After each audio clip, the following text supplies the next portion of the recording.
Olá, gente, eu sou Val Cabral e esse é o programa Olho no Olho, aqui pela TV Itabuna.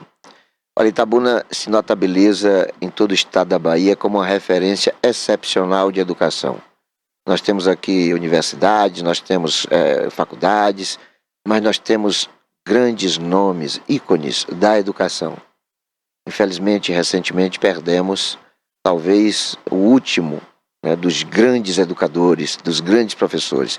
Nós que já tivemos professora Celeste Chalub, que foram educadores, professores notáveis, né, que fizeram da educação assim um norte para a juventude itabunense e que se notabilizaram justamente pela forma singular, pela forma excepcional com que repassavam o aprendizado. E mais recentemente perdemos talvez aquele que estava sobrevivendo como referência de todo um passado que fez com que Itabuna se enquadrasse nesse processo de referência estadual na área de educação.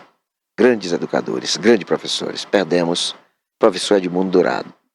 Professor e político. Político por já ter sido vereador, presidente da Câmara Municipal, constituinte local, uma figura espetacular, de uma conduta ética, de uma conduta ilibada, irrepreensível, um exemplo de bom cidadão, de pessoa voltada para o desenvolvimento humano, não só de Itabuna, mas de toda a região do Cacau, uma figura fácil de comunicação, de boa relação, mas sempre muito intransigente naquilo que ele acreditava. O professor Edmundo Dourado deixa para nós um legado de como se conduzir, como se comportar em áreas tão complexas, como, por exemplo, a política. Ele deixou para todos nós boas lembranças de como ser vereador sem achincalhar o legislativo, sem negligenciar com o que lhe cabe de dever nas funções de fiscalizar e legislar. Transcorreu todo o seu mandato, ele que já foi presidente da Câmara, com uma conduta irrepreensível, sem nenhuma denúncia, sem nenhuma crítica. E eu que já estava naquele momento em que ele era presidente como comunicador e sempre me notabilizei como crítico e áspero nas coisas que não estavam funcionando bem, nunca houve da minha palavra uma referência, algo que tivesse de crítica para o comportamento do professor Edmundo Dourado. Então ele parte deixando conosco essa lembrança da pessoa que sabe se conduzir, que sabe se comportar, do político honesto, sério, ético, do político que sabe ser grato, que não trai, do político que não rouba, do político que não desfaz da população, que não decepciona, que corresponde à expectativa de quem o ajudou a ser eleito, mas sobretudo de toda a comunidade. Edmundo Dourado deixa para nós bons exemplos. Como educador, se notabilizou inclusive como diretor do Colégio Sistema. Milhares, eu diria que mais de 30 mil pessoas passaram em salas de aula sob seu comando. E aí ele parte deixando advogados, médicos, engenheiros, professores, comunicadores, como resultado da sua missão como professor.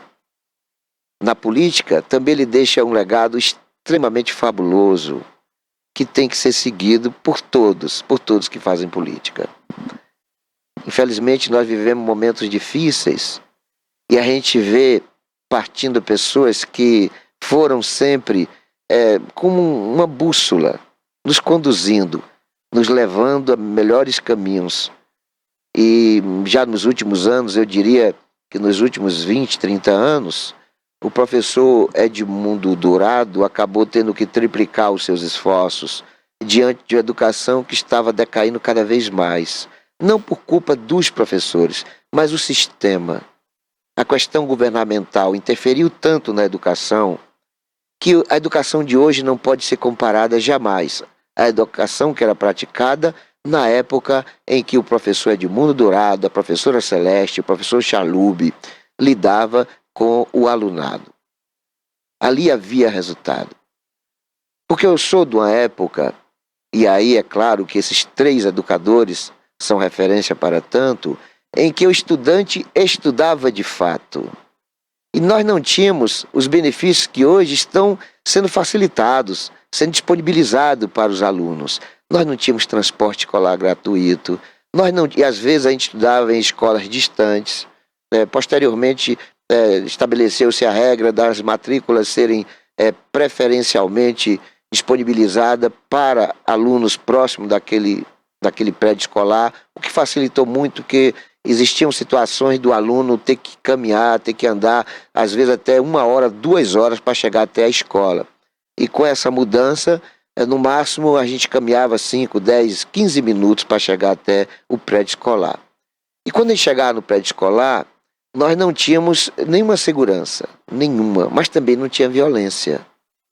Era inimaginável no meu período de aluno, sobretudo na minha idade adolescente, um aluno agredir uma professora, um professor. Isso era impossível de acontecer. Primeiro porque a cabeça do aluno de 20, 30 anos atrás, 40 anos atrás, era diferente do que está sendo hoje, né? O que a gente está experimentando hoje e noticiando do comportamento dos alunos. O aluno não ousaria jamais jogar um papelzinho, um tamanco ou qualquer objeto no professor que estivesse de costa, ou seja, riscando o quadro negro, porque ele sabia que se o fizesse, os próprios colegas o repreenderiam e ele com certeza teria ali o último dia de sala de aula dele com aquela classe. Ele também não fazia por questão de consciência.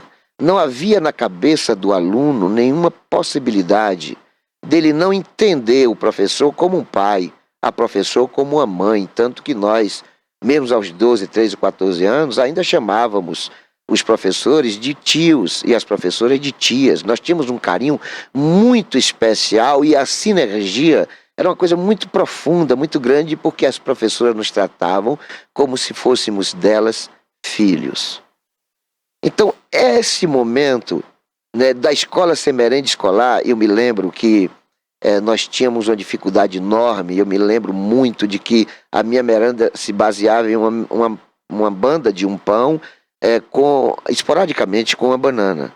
E o sucozinho que era feito de pó, né, suquita, alguma coisa parecida assim, era uma coisa muito pobre, porque meus pais eram muito pobres, né? Mas nós já chegávamos na escola com a merendeira, com a merenda produzida pela minha mãe, né? A farda, teve uma época que era obrigada a ter a farda, aí nós tínhamos dificuldades, muita dificuldade.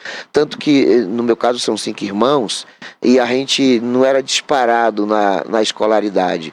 Então, eventualmente, a gente tinha quem estudava pela manhã, usando os livros de quem estudava à tarde e vice-versa. Nós tínhamos dificuldade porque meu pai era comerciário, a renda não era suficiente para poder dar farda para todos os 6 filhos. E aí nós tínhamos que sempre contar com o apoio das tias, né, de outros familiares, para que pudéssemos levar adiante, né, o nosso aprendizado. Nós somos de uma época em que o professor estabelecia a tarefa escolar, extraescolar, a tarefa escolar de casa. E aí nós tínhamos que ir, por exemplo, para a biblioteca na rua Rui Barbosa. E eu passava muitas vezes 3, 4 horas para buscar resposta de indagações que hoje, através do Google, através do celular, eu obtenho em 2 minutos no máximo, né? Porque não existem no Google perguntas que não tenham respostas. E muitas vezes essas pesquisas, essas respostas, para nós obtermos, nós tínhamos que passar toda uma tarde ou toda uma manhã na biblioteca. Então as coisas ficaram muito facilitadas para o aluno, mas não foram facilitadas para os professores.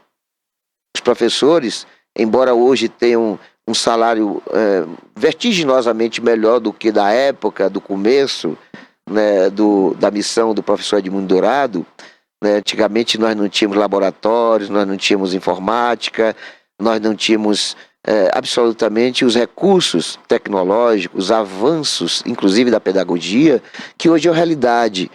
né, na escola. Não, foram professores que sacrificaram, foram professores que tiveram dificuldades enormes, mas que cumpriram sua missão. E o professor Edmundo Dourado é referência deste fato. O professor Edmundo Dourado deixa uma lacuna enorme, né, mas ao mesmo tempo ele deixa alguns exemplos a serem seguidos, sobretudo na questão da abdicação, da abnegação, né? Foi sempre um abnegado pela educação.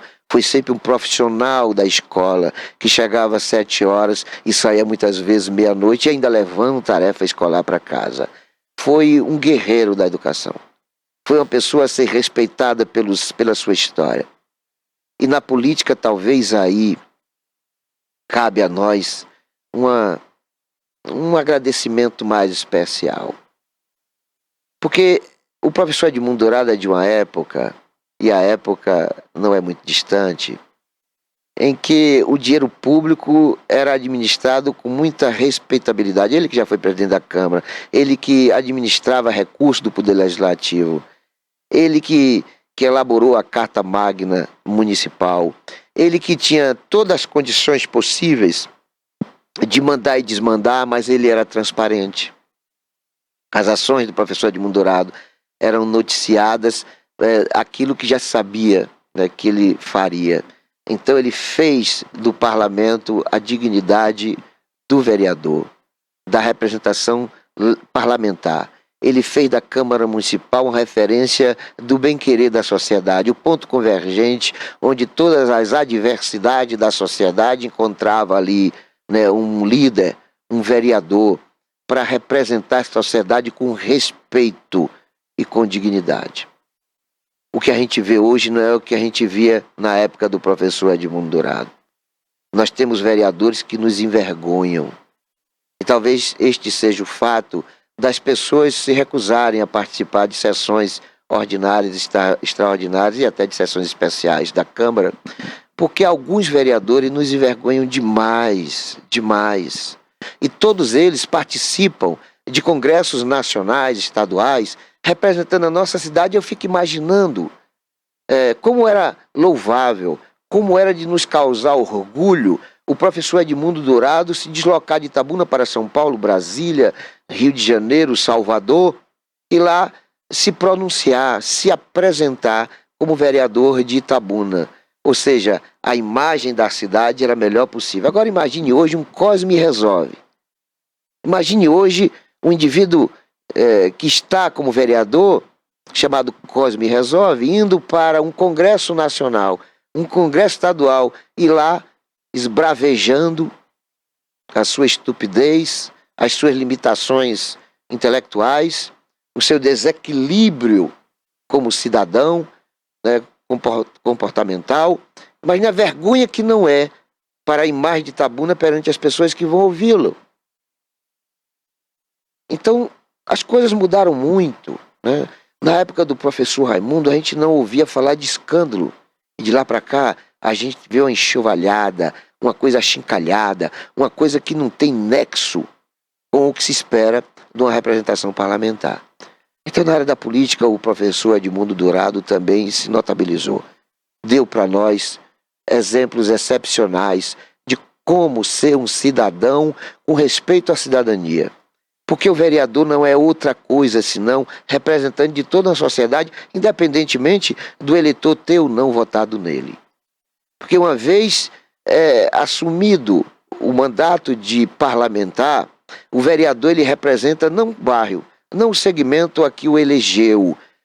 De repente ele foi eleito porque ele é ligado aos desportos e ele é presidente de um clube e 99% do eleitor dele veio justamente desse segmento.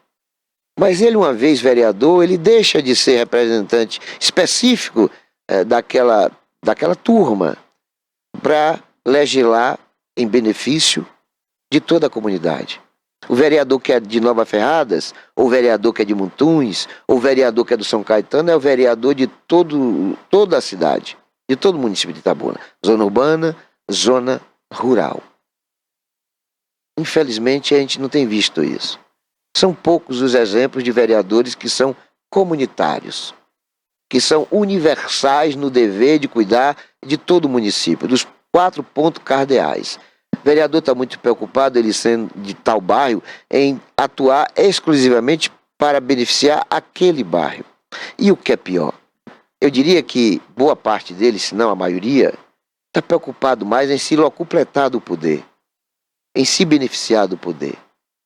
O vereador, muitas vezes, está coligado ao prefeito, porque através dessa aliança, desse compadrio, que ele consegue colocar a família toda em cargos comissionados, cargo de confiança, com salários de marajás e maranis.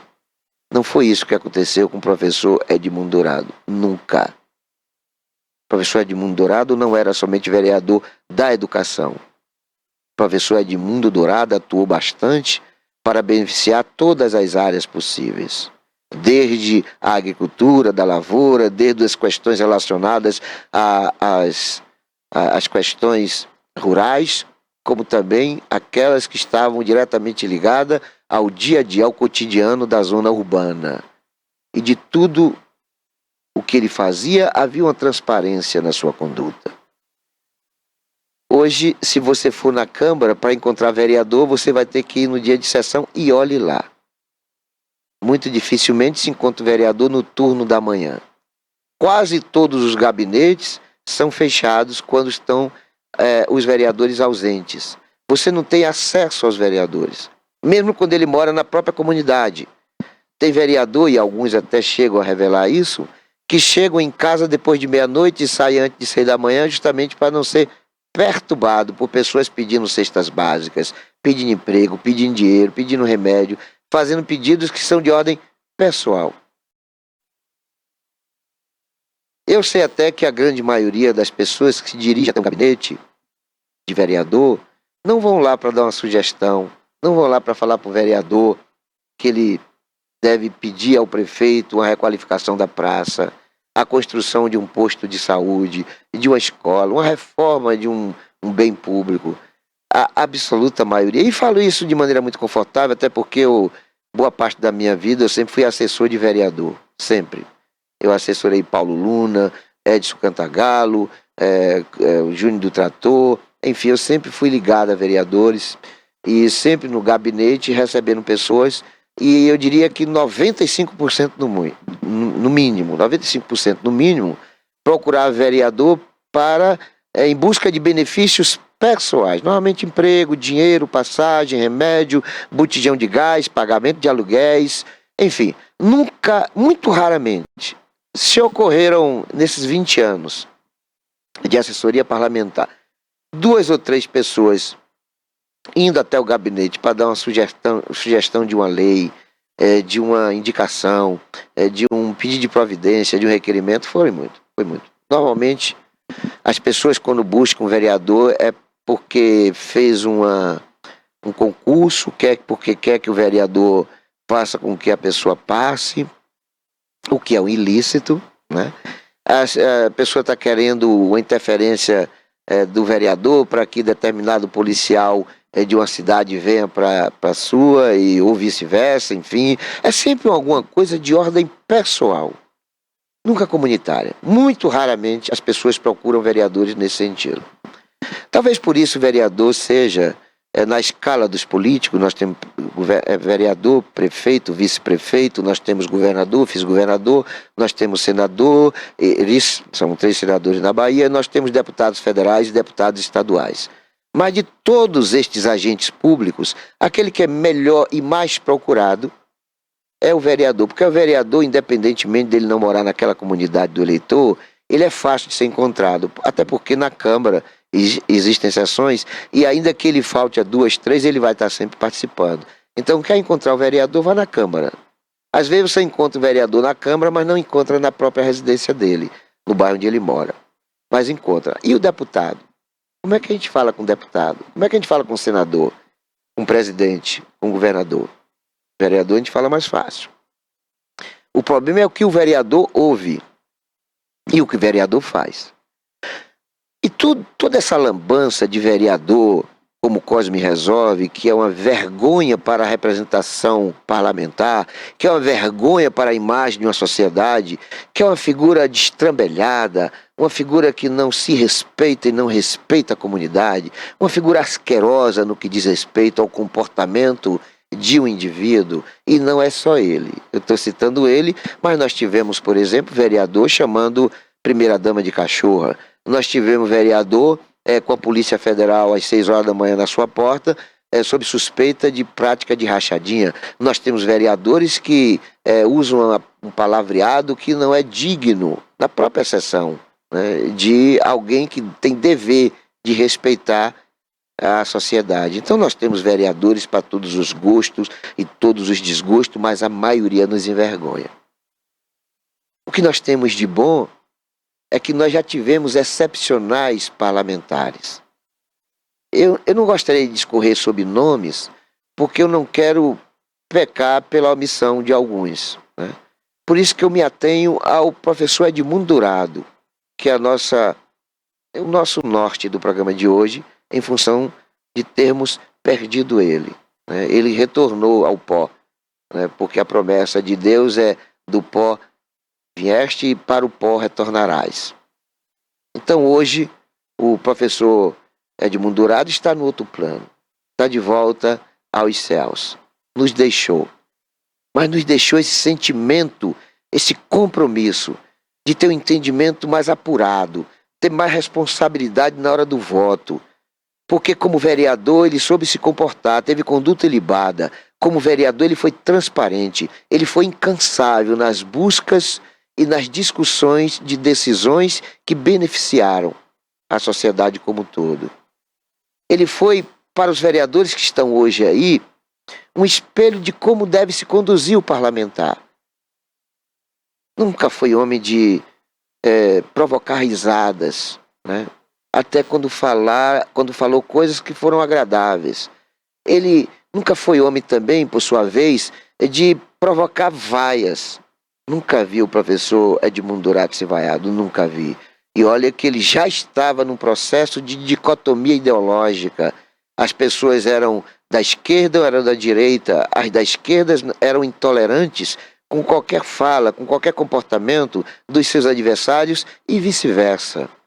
Mas existiam as exceções. E o professor Edmundo Dourado, na Câmara Municipal, era essa exceção. Era respeitado por gregos e troianos, porque as pessoas gostavam de ouvi-lo. As suas intervenções verbais sempre foram muito dotadas de responsabilidade, de equilíbrio racional.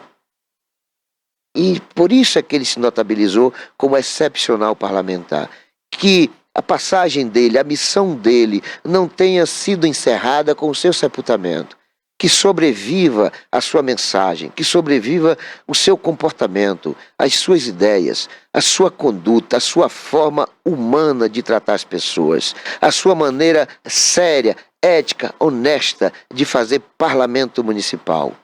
De ser partidário e ao mesmo tempo ter a responsabilidade de respeitar o contraditório.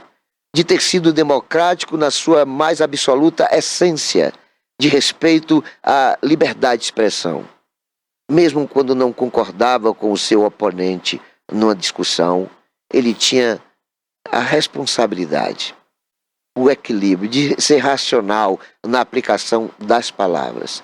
Ele foi intransigente na defesa daquilo que ele acreditava, mas sempre doce na colocação das palavras. Mesmo nos momentos mais ásperos, havia no professor Edmundo Dourado um cuidado muito especial com a comunicação, com a forma com que ele tinha que passar a informação ou a tentativa de atenuar a discórdia, de diminuir o problema. Então foi uma vida que tem que ser vista, revista, e aqui a TVI tem um documentário sobre esta realidade. Sugiro que todo político, todo vereador deva se ater a estar diante do monitor para assistir esse documentário da TVI sobre a vida do professor Edmundo Dourado. Porque dali, com certeza, o cidadão vai extrair aprendizado fabuloso. Não somente na questão do comportamento parlamentar, não somente na conduta dele quanto cidadão, quanto pai, esposo, família, como pessoa integrante de uma sociedade que tinha que ter valores acima daquilo o que a gente normalmente assiste através da televisão, ouve através do rádio ou das redes sociais. Porque nem sempre aquilo que a mídia apresenta é aquilo que o comportamento requer que seja feito.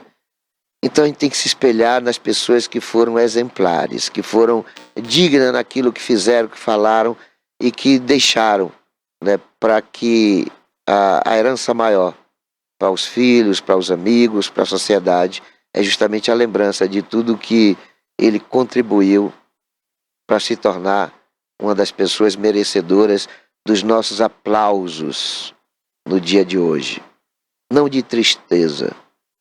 É óbvio que a saudade dele vai ser grande, mas a gente tem que lembrar daquelas situações em que ele deixou para a gente o presente. Olha, siga esse caminho, que esse caminho é proveitoso. Siga esse caminho, que esse é o caminho do bem. Por tudo isso, a gente quer, no dia de hoje, dedicar esse programa ao professor Edmundo Dourado, com a convicção absoluta de que ele está indo para um plano melhor, de que ele cumpriu a missão dele, de que ele tem deixado aqui para nós bons exemplos de comportamento de cidadania. Sua missão como professor não acabou. Deixa aí um legado para servir de aprendizado para todos nós. Vá com Deus, professor Edmundo Dourado. Muito obrigado, querido, pela sua existência humana entre nós. Muito obrigado por tudo o que o senhor, professor Edmundo Dourado, figura simpática, figura nem tanto carismática, mas simpática, figura nem sempre sorridente, mas sempre muito sério naquilo que se propôs fazer e naquilo que efetivamente expressava dos seus pensamentos, das suas ideologias, do seu conhecimento. Foi um excepcional educador, foi um excepcional professor e deixa em nós esse sentimento de orfandade pela pessoa humana, mas com certeza absoluta, ao mesmo tempo, contente pelo grande volume de aconselhamentos, de ensinamentos deixado pelo professor Edmundo Dourado. Nós vamos a um breve intervalo, coisa muito rápida, é um pé lá e um pé cá.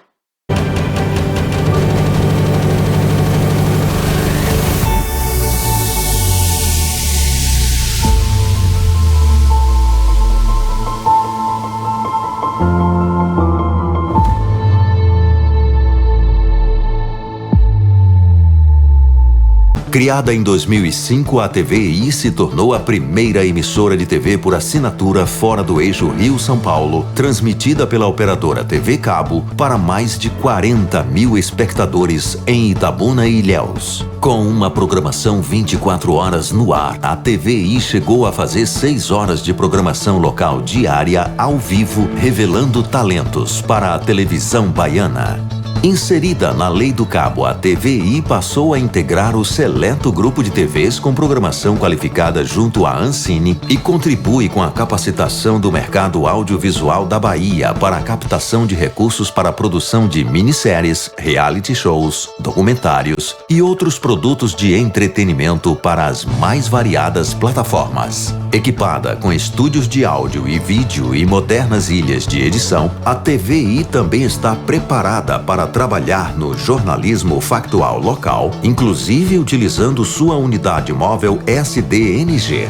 Passando agora por uma reestruturação, a ação programadora detentora do canal TVI se prepara para transformar o sul da Bahia em um polo de teledramaturgia, movimentando o mercado do audiovisual da Bahia. TVI é da Bahia, é da gente.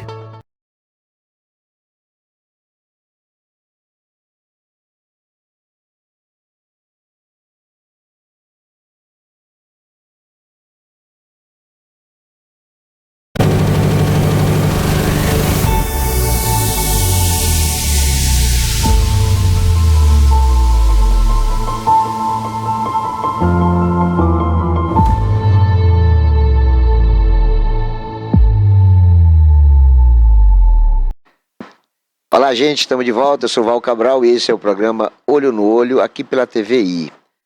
Olha, os partidos políticos, eles às vezes são uma miscelânea, né? Um saco de gatos e ratos. Eles são, assim, de uma complexidade enorme nas suas relações internas, porque os conflitos, muitas vezes, são tão fortes que eles acabam sendo extintos, subdivididos, eles acabam não tendo uma uniformidade de pensamento. Embora todos os partidos possuam os seus regimentos internos, há uma legislação que estabelece as regras para o jogo partidário e há também aquilo que são os preceitos, né, que são a forma diretiva com que o partido é conduzido, né? E aí nós temos algumas situações, eu vou citar aqui o PSD, porque o PSD é o maior partido entre todos na Bahia. É o partido maior no apoio ao governo do Estado, né, do petista Jerônimo Rodrigues, mas também é um partido com dificuldades enormes de se disciplinar internamente. Eu vou citar aqui algumas situações envolvendo alguns municípios da microrregião do Cacau, como símbolo do que deve estar acontecendo com o PSD a nível de Bahia, mas não somente com o PSD, todos os partidos. Né? Todos os partidos estão tendo dificuldades enormes. E antes de citar o PST, só para exemplificar isso aí, eu vou aqui falar do PT. Né? O PT tem problemas em Salvador, em Feira de Santana, em Lauro de Freitas, em Vitória da Conquista, em Juazeiro, que são as maiores cidades da Bahia, e não é diferente em Itabuna e Ilhéus. Em Ilhéus, o PT tenta emplacar a candidatura da secretária e ex-reitora da UESC, Adélia Pinheiro, mas não tem surtido efeito por conta de que as pesquisas não têm favorecido. E como o PSD é o maior partido, como eu dissera antes, do arco de aliança do PT na Bahia, e é governo em Ilhéus, é provável que o PT vá ter que apoiar o candidato do atual prefeito Mário Alessandro, popularmente conhecido como Marão, mas cujo nome ainda não foi anunciado. Cogita-se de que será Bento, secretário de administração. E correndo por fora tem o Bebeto, que é vice-prefeito do PSB, e alguns outros nomes do secretariado do prefeito. Todavia, o que a gente conjectura para um desfecho do que será a articulação da coligação dos aliados do governo do Estado em Ilhéus é que o candidato a prefeito deva ser do PSD e o vice, então, do PT. Em Itabuna, o PT também tem problemas que são enormes. Houve uma época em que o partido tinha um dono, que era o ex-prefeito Geraldo, que o pessoal chama de cabeça de pitu. Ele já foi dono do partido, ele era 100% dono do partido, a ponto de ousar ter um projeto familiar, lançar a esposa 2 vezes candidata, ousar lançar o filho pelo partido de Bolsonaro, pelo PSL. Olha que coisa estrambótica, né? Difícil de entender. Mas, ultimamente, o Geraldo tem perdido espaços enormes no PT, a ponto de, na última reunião havida entre os petistas na Câmara Municipal, e a Câmara Municipal lotada de gente, petistas, tipo assim, quem estava dentro não podia sair, quem estava fora não podia entrar, a Câmara superlotada, como poucas vezes ocorrera em períodos anteriores em atos de partidos. E ali, quase que a unanimidade dos presentes, quando o Geraldo foi discursar, as pessoas passaram a chamar ele de cabeça de pitu. E o interessante é que quando eu chamava Geraldo de cabeça de pitu, essa mesma gente me atazanava, infernizava a minha vida, porque era contrariada, né, de eu chamar o Geraldo de cabeça de pitu. Mas para minha alegria, regozijo, para minha satisfação pessoal, e eu não nego isso, né, eu acabei vivendo para assistir os próprios petistas chamando Geraldo Simões de cabeça de pitu. Então Geraldo perdeu o poder que tinha no partido. Hoje ele não tem maioria no partido. A convenção do PT é conhecida como PED.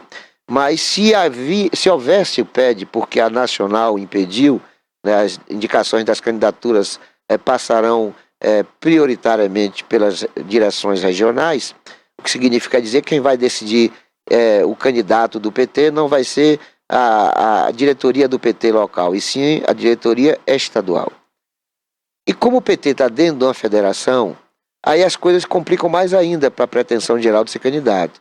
Porque para ele ser candidato, ele teria que ter a anuência da direção do PCdoB e do Partido Verde. Ambas declaram de maneira unânime apoio à reeleição do atual prefeito de Itabuna, Augusto Castro, o que distancia muito, vertiginosamente, né, a possibilidade do Geraldo ser o candidato. Então o Geraldo não vai ser candidato pelo PT, acho que ele vai sair com um discurso de vitimatização, vai se filiar ao MDB, que é o que vai restar para ele, porque ele não tem a humildade de arriscar ser eleito vereador. Talvez por saber que ele vai ter problema para ser eleito vereador, ele que já teve quase 50 mil votos, na última eleição mal teve 3 mil. E para vereador, acho complicado ele ser eleito vereador e eu acho que ele sabe disso. Então não sai candidato a vereador porque não tem coragem, porque não tem humildade e talvez por achar que não tem voto. Como eu sei que para prefeito ele não tem 4 mil. Então o grande problema do PT hoje é de ordem interna. Há ali um conflito, mesmo em correlações dispares, ou seja, há uma consistência de uma maioria fazendo um indicativo contrário ao que a minoria pretende, mas há ali sim uma disputa, coisa que não havia em eleições anteriores. O PT de Itabuna era quase que uniforme, a direção era uma só, e não havia defecção, não havia nenhuma rejeição ao que era determinado por Geraldo. Geraldo dizia, olha, o branco não é branco, o branco é preto, ainda que nem fosse nem branco nem preto, fosse azul, mas aí o resto seguia ele, porque era alienada essa turma. Era subjugada, era liderada por um sujeito que envergonha o partido e que, sabe, é o que há de mais excremento na política baiana, que é o Geraldo, chamado de cabeça de pitu. Mas aí voltando ao PSD, o PSDB está numa situação muito complexa, porque eu vou dar só exemplo das 2 cidades maiores onde o partido tem prefeito. O partido hoje na Bahia tem 116 municípios. Só para você ter ideia, o PT, que tem um governador, elegeu 32 prefeitos, enquanto que o PSD elegeu 116. O partido é o maior partido da Bahia. E as maiores cidades governadas por correligionário do senador Otto Alencar são justamente Itabuna e Ilhéus. Ilhéus tem um prefeito reeleito que não pode ser candidato, mas tem dever, por ser do PSD, de apresentar uma candidatura que seja do partido. Já Itabuna tem o prefeito, que é a maior cidade, dentre todas governadas por coalicionários do PSD, e que ele é candidato à reeleição. Algumas pesquisas colocam ele liderando, outras colocam ele em segundo lugar, mas sempre 10 vezes mais em percentuais do que o candidato do PT, que quer porque quer ser candidato. Então, o que é que está acontecendo com o PSD a nível de Itabuna e de Ilhéus? Primeiro, o Marão, não creio que vá ter dificuldade em emplacar um candidato do partido dele, com apoio do PT, com apoio do PSB, com apoio dos partidos que orbitam entre os aliados do governador Jerônimo Rodrigues. Já em Itabuna, o único problema aqui, Geraldo, que o Augusto está tendo é com o Geraldo. Não está tendo com o PT. Porque não há um só deputado federal, um só deputado estadual ou senador do PT que esteja declarando apoio ao petista, Geraldo. Ninguém do PT, da cúpula estadual, tem declarado apoio a Geraldo. Muito pelo contrário. Personalidades como Rosenberg Pinto, que é o líder do PT na Assembleia Legislativa, o Josias Gomes, que é muito ligado ao Jacques Wagner, e já foi secretário de Desenvolvimento Rural e é deputado federal, ele declara, como todos os outros deputados federais estaduais do PT, que o PT em Itabuna tem que apoiar a reeleição do prefeito Augusto Castro. Não tem um só deputado sustentando a candidatura do Geraldo. Enquanto no PSD é unanimidade. Todos os 2 senadores do partido, todos os deputados do partido, tanto federal quanto estadual, dão declarações explícitas de apoio à reeleição do correligionário. Então o PSD tem um problema aqui, no eixo Ilhéus e Itabuna, envolvendo os seus 2 prefeitos. Marão quer ver o cão, não quer ver Augusto e vice-versa. São adversários, são quase que inimigos. Não estão lendo na mesma cartilha do partido. E o senador Otto Alencar esteve aqui em Itabuna recentemente e eu achei que a vinda dele fosse dirimir dúvidas, harmonizar o partido, disciplinar os seus membros, fazer com que o PSD tivesse uma só voz. Não é o que aconteceu. Acho até que muito pelo contrário. Porque depois da vinda do senador, olha o que aconteceu, por exemplo, em Jussari. O prefeito Valete é do PSD e o vereador Simão é do PSD. Os dois trunfaram na mão. Porrada, chute, soco, xingamento, a ponto do prefeito ter chamado o vereador de corno. Olha só que absurdo. Prefeito, que é a maior autoridade do município, se dirige ao seu colega de partido, a um vereador, e chama o indivíduo de corno, sendo que toda a sociedade sabe que a esposa do vereador é uma senhora de conduta ilibada, uma figura honesta, evangélica, religiosa, figura séria, ética. E ainda que não fosse, não caberia a um prefeito se dirigir a uma autoridade do legislativo, a um vereador que é do seu próprio partido, com esse tipo de achincalhamento. Isso é coisa de gente despirocada da cabeça, que se a Câmara não fosse lacaia, subserviente ao prefeito, teria que exigir um exame de sanidade mental, porque só maluco para agir dessa forma. O Valete, o Antônio Valete, ou é louco, ou é um cara extremamente irresponsável. Porque um prefeito não pode ter uma conduta de moleque.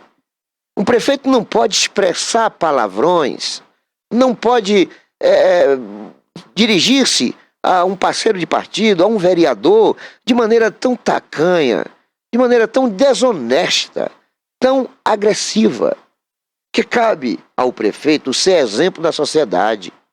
O prefeito, quando é violento, ele dá um recado para o resto da cidade de que todo mundo também tem que ser violento. Bom, se o prefeito está chamando o vereador de corno, eu vou passar a chamar corno de corno. Eu vou passar a chamar até pessoas que não são, né, traídas, né, por mulheres, que não têm esposas adúlteras. Vou chamar também de corno, porque já se o prefeito pode, eu também posso. E a gente sabe que os exemplos têm que vir de cima. Então o prefeito cometeu um despautério. E o mais grave, o maior erro do prefeito Antônio Valete não foi somente chamar o prefeito de corno, o vereador de corno, e agredi-lo fisicamente. Foi não ter a humildade de se desculpar perante a sociedade e, sobretudo, a própria esposa do vereador. Ele tem dever, ainda tem tempo, não fez até agora, mas ainda tem tempo de uma nota pública poder expressar as suas desculpas, os seus pedidos de perdão à mulher difamada de adúltera, à sociedade agredida, às famílias. Porque quando ele chama o vereador de corno, ele ataca toda a sociedade. Porque olha a imagem que passou para o resto do país. Se Jussari tem um prefeito que chama vereador de corno, qual é a imagem que se passa de toda a sociedade? Sobretudo quando há um revide, quando a Câmara não se manifesta, não faz uma nota pública de repúdio. Então erra o prefeito por não ter tido a humildade, né, de cumprir o dever de se desculpar, de pedir desculpa à senhora difamada, caluniada, de pedir desculpa às famílias de Jussari, à sociedade de Jussari. Errou também a Câmara de não ter expressado o seu repúdio a essa atitude do prefeito, e não fez isso porque a maioria é subserviente, a maioria não passa de lacaia do prefeito, o que é lamentável, porque uma coisa é uma coisa, outra coisa é outra coisa. O prefeito não tinha direito de se comportar como se fosse um moleque. Então o PSD está tendo problemas enormes de Jussari, a ponto dos seus integrantes maiores estarem em vias, de fato, em vias públicas, e levando uma imagem para o resto do país de descontrole emocional, de falta de racionalidade no comportamento de membros de autoridade do PSD, porque respinga também no partido a nível de Estado e a nível de Brasil, que nós estamos falando aqui de duas autoridades, né, do Poder Legislativo e do Poder Executivo, pertencentes ao PSD. E o senador, em momento nenhum, deve ter exigido um comportamento de respeito à população. Acho que o senador nunca ligou para isso, porque se tivesse ligado, nós já teríamos sabido aqui de alguma mudança, de algum desfecho diferente do que a gente tem sabido. Então o senador parece estar deixando as coisas rolarem. Então o PSD em Jussari teve esse péssimo exemplo, né? O PSD de Ilhéus também está tendo problemas, porque o vereador Jefferson Moraes, que é do partido, está em relações intempestivas com o prefeito, que também está brigado com o vereador. Está tendo ali uma relação que é de complicado relacionamento. Eles são inimigos hoje, não são adversários, são inimigos, embora sejam do mesmo partido. Um é prefeito do PSD, outro é vereador do PSB. Não chegou ambos a estarem na mesma situação do que ocorreu em Jussari, até porque o nível é outro, né? O Jefferson é um advogado, é um intelectual, é um radialista, é uma pessoa assim de uma conduta que a gente jamais vai esperar que ele chegue ao ponto de tratar o prefeito com a descortez da violência, né, com o destemperamento da agressividade, inclusive nas palavras. Isso aí, olha que o Jefferson é lutador de taekwondo, de jiu-jitsu, embora Marão seja um armário, né, quase 2 metros de altura por 1 metro de largura. Mas o Marão também tem um comportamento que a gente jamais vai imaginar, né, que passe do limite. Né? O comportamento é um comportamento exemplar também. É uma figura carismática, uma figura simpática, uma figura agradável, fanfarrão, brincalhão. Eu não vejo o Marão dando uma bofetada em alguém, não vejo, embora o tamanho dele, se comparado ao Antônio Valete de Jussari, é uma coisa completamente desigual, né? A gente poderia até dizer que é como se Marão tivesse 3 metros e o Antônio Valete, prefeito de Jussari, tivesse 1 metro. Mas o Valete, que é menor do que o Simão, vereador do PSD, partiu para cima do sujeito, enquanto que Marão, em momento nenhum, partiu ou partirá para uma agressão física contra o Jefferson Moraes e vice-versa. São 2 figuras que o desentendimento nos deixou, inclusive, numa posição meia constrangedora. Eu, particularmente, sou amigo de ambos, gosto de ambos. Eu queria muito que o Jefferson fosse o candidato de Marão, queria torcer muito para isso. Mas em algum momento lá eles se desentenderam e eu fico no meio desse tiroteio, né? Não posso tomar partido de nenhum dos dois porque sou amigo de ambos. Não quero nem saber quem é que está certo ou quem está errado. Eu quero manter amizade com ambos. E não é fácil isso. Você que está nos ouvindo, nos assistindo, sabe que não é fácil. Você ser amigo de 2 pessoas que estão trocando farpas, que são adversárias, que já foram amigas, mas que estão inimigas. Não é fácil você administrar a situação, não é fácil, né? E não está sendo fácil para mim. Até certo ponto está sendo constrangedor, porque gosto muito de ambos. Queria muito vê-los no mesmo palanque como eram antigamente, mas infelizmente parece que chegou-se a um ponto em que o limite foi vencido, né? Cada qual tem que procurar o seu caminho distinto, porque não dá mais. Não dá. Pelo que eu conheço de ambos, acho que a situação está saturada. Acho que não tem mais como haver uma recomposição, porque o cristal foi quebrado. Então o PSD tem problemas em várias cidades, em Quaraci, em Itajuípe. Itajuípe, o prefeito Léo Capoeira, brigado com o ex-prefeito Marconi, né? Marconi, que com certeza vai ser deputado agora pelo PSD. Em Eunápolis, o ex-prefeito Roberto, do PSD, que muito provavelmente não será candidato, porque está inelegível, mas os 2 vereadores do PSD, que é o Judaí da Telha e a Carmen, ambas do PSD, apoiam Cordélia Torres da União Brasil, né, que é adversária do Robério, enquanto que os 2 vereadores são coligados, são correligionários do Robério, não apoiam o Robério, apoiam o Cordélia. Então o PSD tem problemas em muitas cidades aqui da região, em muitas cidades, mas são problemas sérios, problemas como o de Jussari, envolvendo inclusive murro, né, chute, xingamentos. E a vinda do senador aqui foi só um show pirotécnico, não serviu para nada. O PSD não ganhou absolutamente nada com a vinda de Otto Alencar aqui no que diz respeito à sua imagem regional. Está desgastada, está enfrentando problemas muito sérios, o senador não está sabendo lidar com os problemas, não está tendo pulso sobre os seus liderados, e o que a gente está vendo aí envergonha o partido. O partido não pode permanecer do jeito que está. O partido em Itabuna é harmonioso. O PSD em Itabuna não tem problemas. O problema do PSD de Itabuna está relacionado à sua liderança maior, que é o prefeito, contra a liderança maior do PSD de Ilhéus. É uma coisa intermunicipal. Internamente, o PSD de Itabuna está muito bem, muito bem.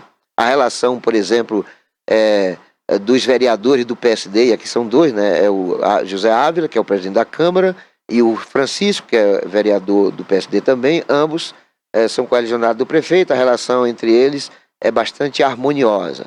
A relação do PCdoB, através da sua vereadora Uimaci, cara, esqueci o nome da vereadora, Vilmaci, é também harmoniosa. A relação do prefeito com a Câmara só tem uma exceção, que é o Danilo que é de oposição, os outros 20 são aliado do prefeito. Então a situação do PSD em Itabuna é confortável, né? Para a coligação da Federação PT, PCdoB e PV, o partido já conta com o apoio do PCdoB e do PV, e com boa parte, eu diria até a maioria, do PT. Então a situação do Augusto Castro e do PSD em Itabuna, diga de passagem, é harmoniosa, sem problemas. O PSD em Itabuna não tem problema. Repito, o problema se restringe à relação pessoal do prefeito de Itabuna do PSD com o prefeito de Ilhéus PSD. No mais, tudo harmonioso. O partido tem uma tendência muito forte de crescimento, o partido tem 2 vereadores, deve chegar a 3 vereadores na próxima eleição. A sua chapa proporcional tem sido consistente nessa perspectiva. Creio que o partido deva desenvolver uma política muito consistente de valorização da chapa proporcional, no sentido de que daí pode surgir um fortalecimento da chapa majoritária. O que vai ser a chapa majoritária ainda é uma incógnita. Ninguém sabe quem vai ser o vice de Augusto Castro. Todo mundo sabe que existem pleitos, né? O PT quer a vice, o próprio PV já sinalizou na pessoa do Aldenes interesse pela vice. Alguns partidos têm estabelecido a regra, aqueles que não compõem com Augusto, né? Que não estão entre os partidos que já anunciaram apoio a Augusto, também têm colocado como pressuposto para qualquer entendimento a nomeação de um vice, né? Então o PSD Itabuna está confortavelmente muito bem, mas não é o que acontece quando a gente fala do PSD da grande maioria dos partidos. Então a vinda do Otto Alencar aqui parece não ter servido para arrumar a casa.